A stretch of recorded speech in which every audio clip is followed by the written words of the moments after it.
Selon Jonas Tchombela, la liberté accordée à Edi Kapende à travers la grâce présidentielle est un ouf de soulagement. Pour les coordonnateurs de la NSCC, cette sortie de prison d'Edi Kapende favoriserait beaucoup de lumière concernant l'assassinat du fait Laurent Désiré Kabila. Nous avons salué ces mesures de grâce du chef de l'État et qui nous donnent une bonne opportunité de rouvrir ce procès. Nous pensons que la justice de mon pays pourra s'intéresser à cette question pour rouvrir ce procès et que nous sachions exactement ce qui s'était passé et ça avait profité à qui.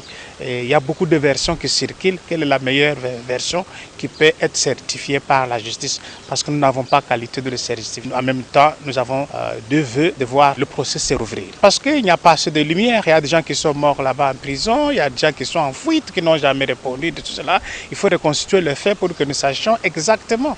Parce que nous étions dans un environnement qui peut-être ne permettait pas certaines personnes qui connaissent mieux sur ce dossier, ne sont pas exprimées ou n'ont pas été entendues. Cette fois-ci, on peut aller sur tous les axes. Si M. Edi Kapende est reconnu pour une deuxième fois pour avoir commis ce forfait, là, nous saurons nous faire une idée. Mais à ce stade, nous pensons que le chef d'État a relancé un bon dossier parce que nous ne pouvons pas accepter que nos chefs, ceux qui nous dirigent, soient tués de cette manière-là sans que nous sachions pourquoi on nous avait tués. Jonas Tchombela lance cependant un appel aux autorités du pays, surtout aux autorités judiciaires, de saisir de cette opportunité pour que le procès sur la mort de l'ancien chef de l'État redémarre très vite. Un appel que nous lançons aux autorités de la République, surtout les autorités judiciaires, de se saisir de cette opportunité pour que ce procès redémarre et très vite. Il sied de rappeler que Edi Kapende a été condamné à mort en 2001, une peine qui a été réduite en une prison à perpétuité.